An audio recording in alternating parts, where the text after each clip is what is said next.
Hi, everyone. This is Hannah Hanley, and I'm joined by Nate Ganna. We've both worked in the alcohol industry for over a decade. Through the years, our partnership has grown, and we now work together on several projects. We're excited to launch Caviar and Chips podcast, meant to educate on what is happening in the alcohol industry, including trends and news. We'll also give regular updates on our own lives. As we get into this, we'll add interviews and more segments. Let's go. Welcome back to another episode of Caviar and Chips. I'm Hannah. I'm Nate. And we're here today. We're going to talk only whiskey today. We're not going to talk about tequila. If I even say the word tequila, we could blank it out. Okay. You know how you do that? Beep. Yeah. Beep. Tequila. Beep. We're only talking about whiskey because hot topics. Nate has some stuff coming out. But first, I want to talk about the Wall Street Journal article that claims bourbon is going down. Recap the article first before we get into this. Yeah, okay. America's bourbon boom is over. Now the hangover is here. First of all, they used all photos from the Family Jones distillery, which is interesting because that is in Colorado. And then they did a bunch of quotes from KDA, the Kentucky Distillers Association. Bardstown Bourbon was quoted. New Riff was quoted. So a lot of like good people quoted, all kind of like going against their claim that the bourbon boom is over.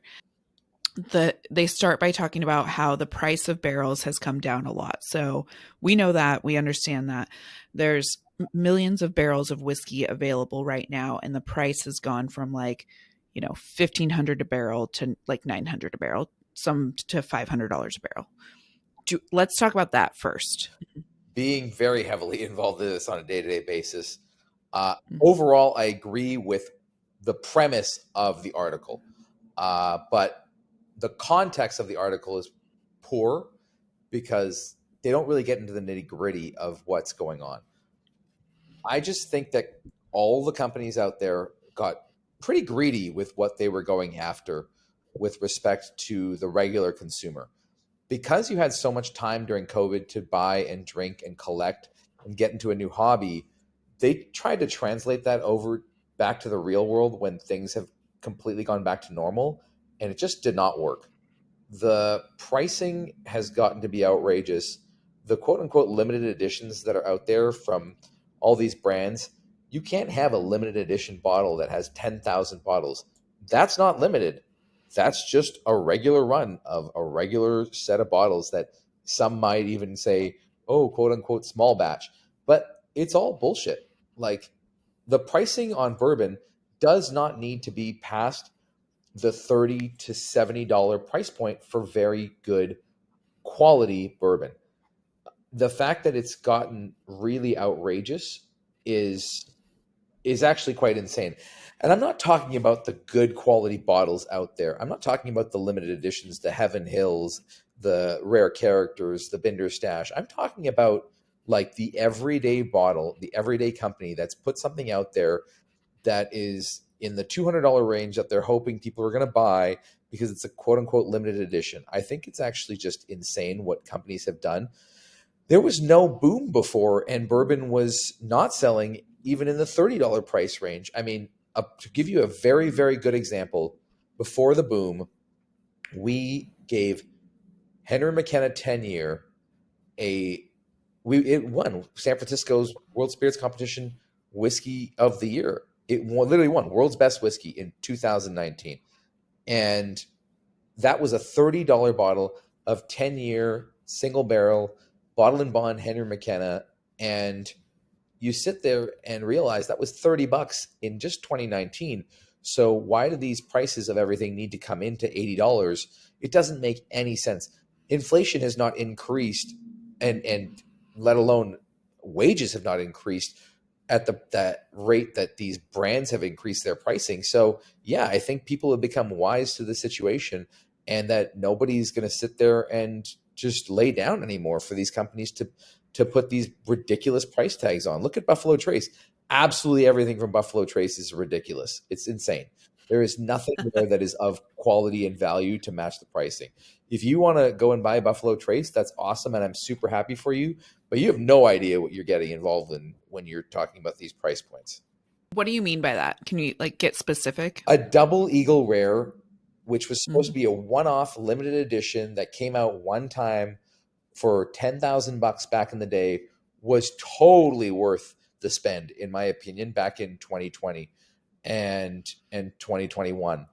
Now you can't even get rid of the new ones because they first of all ruined it by coming out with another double Eagle Rare, and you've got it at around I think 6,000 bucks or something like that, and like no one cares. Like once you make a limited edition, don't remake that limited edition again. That's just stupid. And I think it's just very, very telling that the greed is there and no one cares anymore. There's so many other better companies out there making better products for 1/50th of that price. You know, Hmm. insane. Obviously, we work with a lot of brands, and we worked with Buffalo Trace and Brown Foreman and all of the big brands and Willet and everyone, right? But what are some brands that you would say that you're looking at now, not necessarily as investment, but like if you're at a bar and you're like, "Hey, I'm gonna get an old fashioned," like what are you ordering? Green River. Green River, love it. Green River Yeah, is outstanding in every single way. It's 29.99, 34.99, 39.99 maybe on a bottled and bond. Like they have some amazing liquid at Green River. Not to mention the fact that of all the companies, and people might hate me for this, but I hate to ruin your soapbox, but Bullet is making incredible liquid right now at a very good price point. I mean, look at the competition, IWSC. They got an outstanding, a gold outstanding. Like they are yeah. making a ridiculously good quality product, not only on their bourbon but on their rye. For a 10 and a 12 year, for their prices to be under $80 is insane. The quality of the liquid is there, and that's those are two major corporations, sure, but like not really Green River. Green River was acquired. No, Green River's not. I Green mean, River is not. well, it's Diageo, but Green River is No, Green River is technically, I Bardstown. guess, Green River is Bardstown, yeah, Bardstown. right? Yeah, I mean, Pritzker. that would be considered independent. Yeah. I mean Pritzker. So Oh, pretty big yeah, now, but like okay, yeah, but even then, you're right. Like before they got acquired, they were making good hmm, juice. That's yeah, where I think that there's so many good things going on right now. And let's go back to like even and it might even be a little more expensive, but it's the quality is there. Nashville Barrel Company. They are fantastic. They're local here to me. They have been making phenomenal liquid for years. And you know, it's they're MGP casks, but they do their own way of maturation and they're very good quality. There's just other brands out there that people can turn to now that are offering very good liquid. And New Riff, Riff, um, Lux Row. and of I course, mean, like we said, Luxro, yeah, great point. But like out rabbit hole, like there's some good yeah, stuff out there. But like we said, like we're not talking about the Bender Stash and the Rare Character, which are the super yeah, popular collectible items nowadays. But also, if we were talking about that route, I mean, at least the liquid is matching the price. I mean, the quality of the hmm, liquid is matching the price in so many, if not every instance on Rare Character and Bender Stash. But like that's where I feel like it's gone a little haywire, and companies need to adjust to that and adapt with the times. Otherwise, no one's going to buy. I mean, Nate and I are on very different sides of like the whiskey world, to be honest. Like Nate lives in very much the collector and he, hears a lot about the bottles that I can't keep track of. I don't have time to keep track of. I'm not worried about. Like, Yep, sure, I love a good whiskey and I love a good, almost said tequila. Beep. almost said beep. At the end of the day, I'm not honestly paying attention to some of these releases because it's not it like I would say I'm an average consumer in that realm, but I'm part of the whiskey groups. I see like, oh, people looking for Eagle Rare or EH Taylor available, blah blah blah. Like at these stores for this price point, buy or buy, which I think is funny. It's insane. Yeah. It's not buy or buy. You couldn't get rid of a Blanton's if you tried right now. You know, Well, good thing because you made me open mine. there you go. Now at least you can rebuy it. It's there. And even We took a video of us opening that bottle of Bland's and I was cross-eyed. So we can't really, post that. you got to send me that. I did not know that. And I'm not even going to say this about just Yeah. bourbon. This is a whiskey as a whole. Yeah. Scotch got to be the same way. I worked with a ton of Scotch companies. I'm not defending anybody. I'm not insulting any particular one. I'm just saying that they all got this way. And the same, and I think even harder hit than bourbon was Japanese. Japanese Mm. is just a disaster right now. Uh, you can find Yamazaki on the shelves at I don't even know, under 500 for an 18 year now. Like nobody cares. These companies got so greedy that nobody gives a shit anymore. Yeah. It's just Yeah. strange. I think that it's a reckoning. Bourbon will bounce back for sure because there's such good quality bourbon. The thing that I don't like about what I'm seeing right now is actually the opposite of what you're talking about, what that article is talking about. Then I woke up on January 1st to just an inundated amount of Instagram posts about non-alc being the new thing. Get over yourselves. Bourbon, whiskey, all of it has lasted the test of time since literally 2000 BC. We have been drinking alcohol. It is not going to leave. Get your head out of your ass and wake up. Yes, it's a reckoning, but that's because there's other things coming in the market, such as bleep. But there are always going to be down times. This is just one of those down times. On the bourbon note and whiskey note, so American Single Malt received the TTB approval Woo-hoo. for a category. Woohoo! Exciting.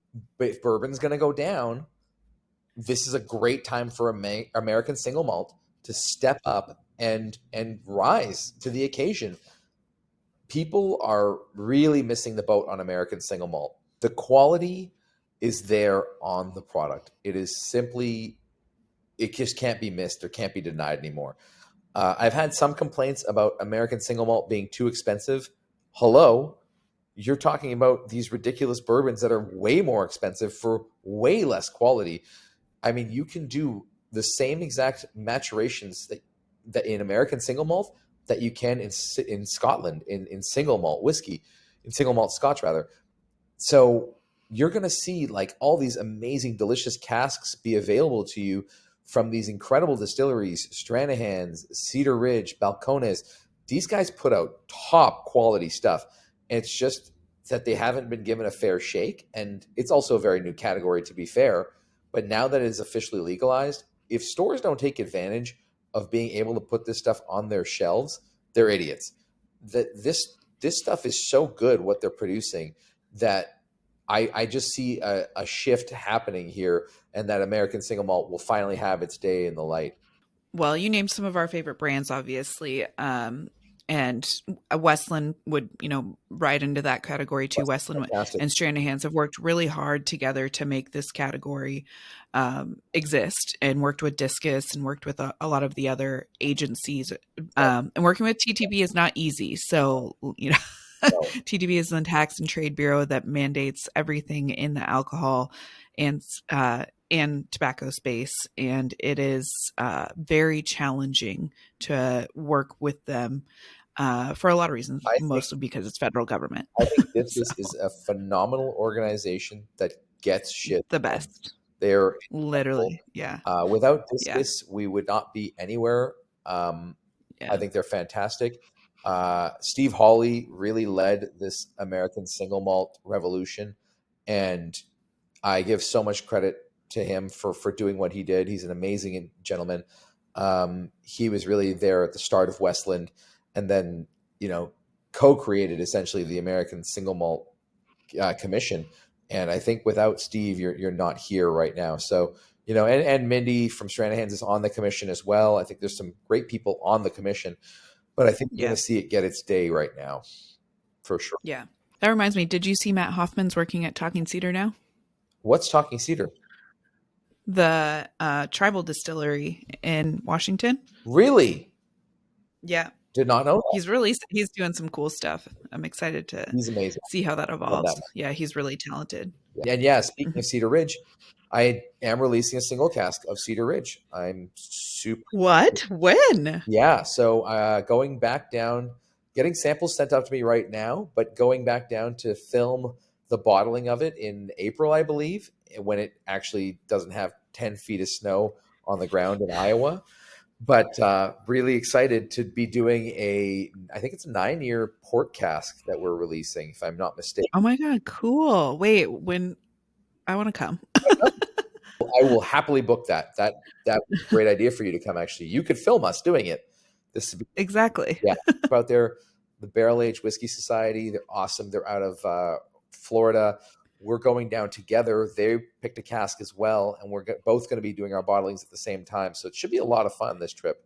Oh my gosh, cool. That's awesome. Yeah, Cedar Ridge does amazing products. And I think we've talked about them before, but they are probably sure, I'm not in it as much as you are, but my top whiskey I tried in 2024 for sure. See, I don't blame. Quintessential. I don't blame you. Yeah. Quintessential is unbelievable. The product, the quality of it is so high.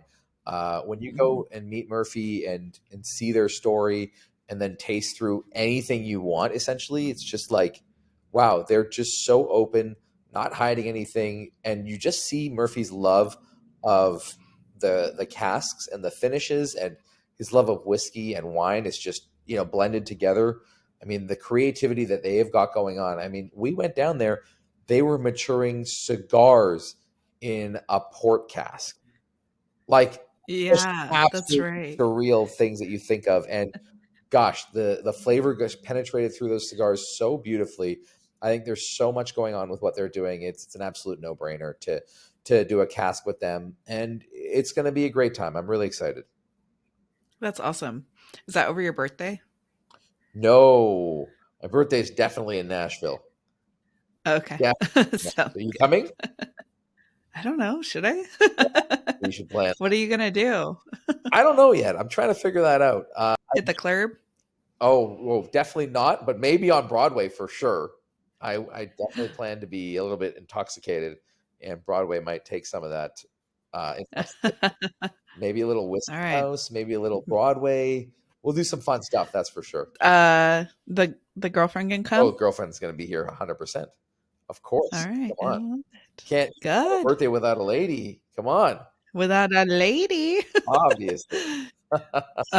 Awesome. Well, I'm excited for your cask with Cedar Ridge. What other casks are you working on right now? Can you talk about them? Yeah, actually, I wanted to talk about this one thing.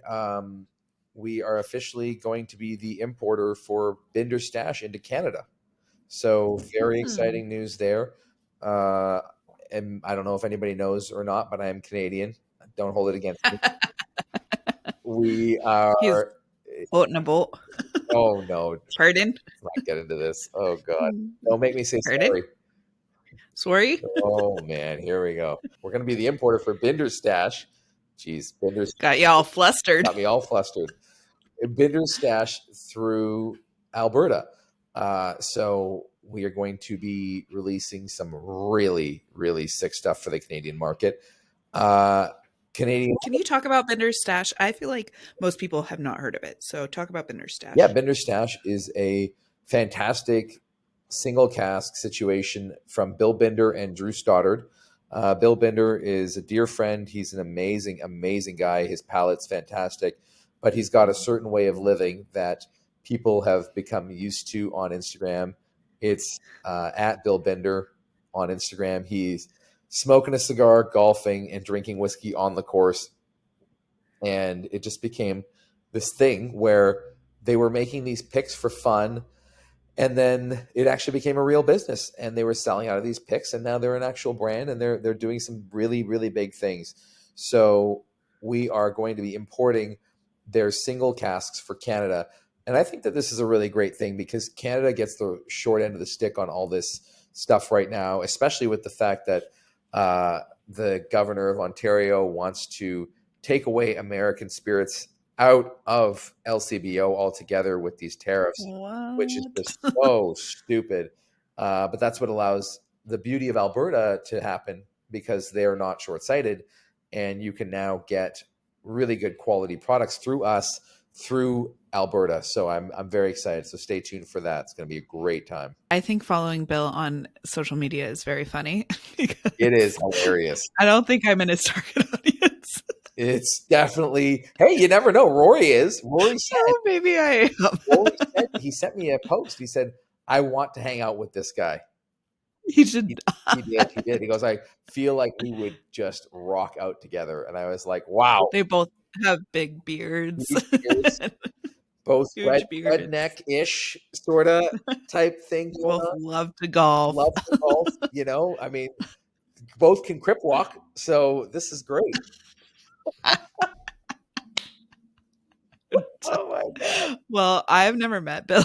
Oh, he's a blast. He's the best. Yeah, that's He so is funny. he is everything you wanted in a fun time.